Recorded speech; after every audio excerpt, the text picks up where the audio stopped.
And, by looking at it, the starving actors are starving. There's a reason they're waiting tables.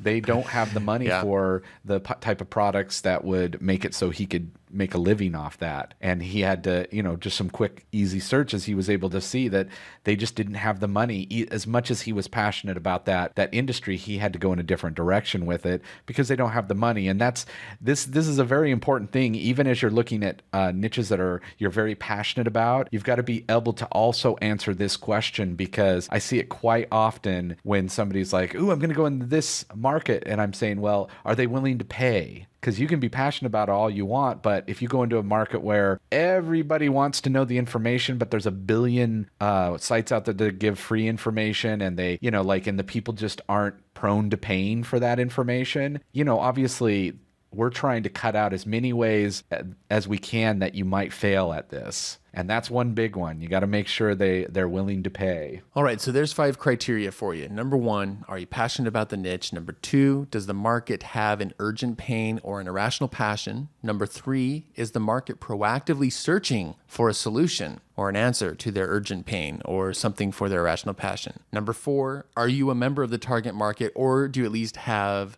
access to regularly talk to your target market for understanding their needs and desires? Number 5, does the market have the income to buy your solution? These are our 5 top criteria, okay? Now, in the academy, we have a whole course where we've even talked on previous episodes where there's another 15 or 16 or 17 other criteria that you can go and look at. And, those are nice things to look at as well, just to get a nice warm fuzzy about, the growth of the market and the demand and the competition and some things like that. But I want to point out something very important. Some people might have at the beginning of this episode thought, oh, awesome, they're going to tell us what are the top criteria. And you might have thought, okay, we were going to tell you to go, I don't know, do keyword research and look for a magic number of 10 or greater or something like that. And we're going to dive into this topic a little bit more in the next episode. But the truth of the matter is, if you answer yes to each of those 5 questions right there, I would say that you owe it to yourself, and not only to yourself, but to your waiting market, the people with that urgent pain or the people with that irrational passion that you will be reaching out to, helping and impacting their lives. You owe it to them and yourself to go into the market and at least test it right away, And I think that's where a lot of people get hung up, is they're afraid of, obviously, I understand, I've been there, I've made my huge list of niche ideas, and then I feel like, oh my gosh, the actual decision of which niche is going to make or break my success. And that's just not true. The truth of the matter is that the secret in internet business is how quickly and easily you can act upon an idea and test it out within a matter of, maybe a few months. And, your first time at it might take several months to kind of test something out. And when I say several, I don't know, probably only 4 or 5, and a lot of times, and you'll get faster and faster. And the truth of the matter is, now, if I had to start over tomorrow, I could probably get something up and test it and know whether or not it was a good market within a few weeks. And so that's why it's important to get in there and act now, to step into the stadium, to step up to the plate and start swinging at the balls, because that you're not going to hit a ball until you actually step up to the plate and swing. So take those 5 questions and go over your list of stuff and see if there's one where you can tweak it in and you get an answer of yes to each of those 5 questions. And if you do, then you owe it to yourself right now to put that idea online and to start seeing if you can get some attention. Start seeing if you can get traffic to that site. Start putting up content and seeing what people bite and what they say and what they want, and start surveying people and talking to your market, and just get out there and start acting. 5 criteria for you. What else do you have to say about that, Sterling? You got it. You hit it all. The owing it to yourself is a big thing, and getting over all these little number things also that you said of, God, there has to be this many people in it and all this stuff. Those are just things that usually end up being fears that you have about actually going and doing this thing. This owing it to yourself in the market is so incredibly important. So definitely consider that and think through that, and hopefully be inspired by that to actually do it. The people who succeed in this are the ones who start now and they just keep at it.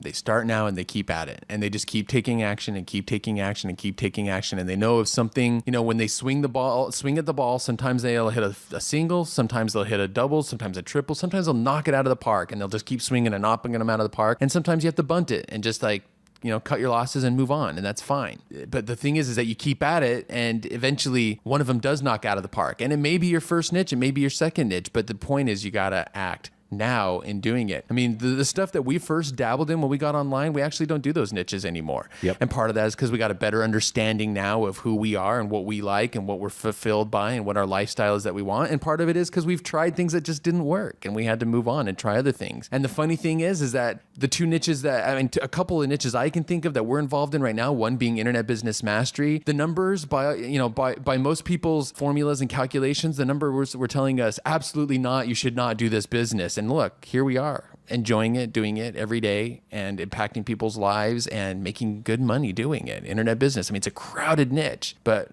we found a way to make it happen. Anyway, we're going to talk more about that next time in the next episode. For those who are still a little bit like, oh, but what if the demand isn't, or what if the competition's too much, or what if the numbers aren't quite right? We're going to talk about that some more. But enough said on this one. So go ahead and take those 5 and go through your list. Brainstorm as many as you can and take those 5 questions and analyze all the different ideas you have and see if you don't come up with at least one where the answer is yes to each of them. Okay, so we don't have any announcements this week, but we do have some breakthroughs. First, we wanted to congratulate our Platinum members on their breakthrough progress. They've been choosing their niches, starting to work with full-time VAs, and launching their new sites, all in the last month. And here's a couple of things that they're up to. First is Jackie. She's having her virtual assistant go through her blog and pull out short tips that she can send out to Twitter. And this is a really awesome idea that anyone listening to this episode could do, and you could put that absolutely into action right away. And actually, it's going on my list as well.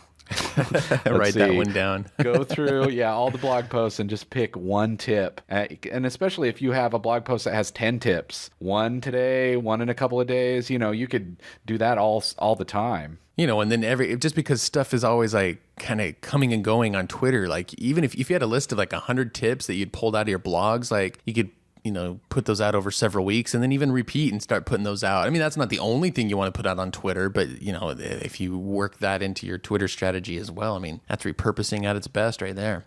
All right, we got another Platinum member.